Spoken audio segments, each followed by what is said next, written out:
Here I've got OUKITEL WP2 and let me show you how to activate and use Do Not Disturb mode on the following device. So at first let's slide down the upper bar and then locate Do Not Disturb mode icon. Here it is. Just click on this switcher and now as you can see it's active. You can switch it off the same way just by tapping. You can also change the mode of your D&D.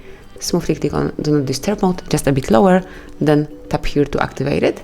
And here you can switch between modes, so you can pick alarms only, so you won't be disturbed by sounds and vibrations except from alarms. Then you can choose total silence, and this one will block all sounds and vibration.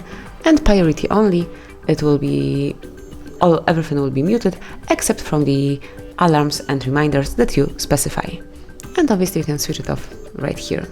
You can also personalize all the modes through the settings, so let's open the list of all applications at first, then go to the settings, find and pick sound, and now go to Do Not Disturb preferences. And here you can add some priorities, so just click on priority only allows, and now you can specify your priorities.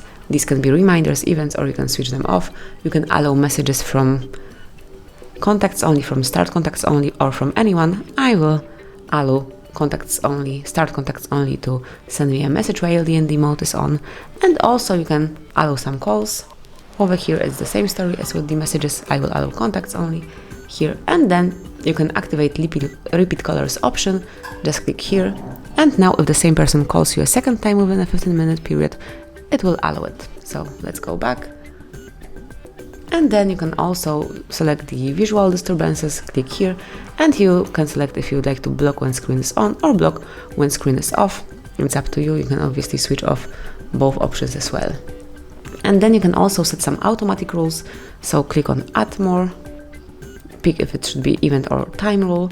Now name this rule, click on OK then, and specify the days on which it should be active, so we can switch off Sunday and Saturday, so it will be Monday, Tuesday, Wednesday, Thursday and Friday.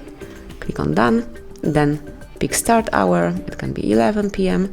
and then 6 a.m. will be the end time. So from now on every Monday, Tuesday, Wednesday, Thursday and Friday between 11 and 6, your D&D mode will be active. And that would be all. This is how you can activate Do Not Disturb mode, how you can personalize the modes, and also how you can schedule it. Thank you for watching. Please subscribe our channel and leave the thumbs up.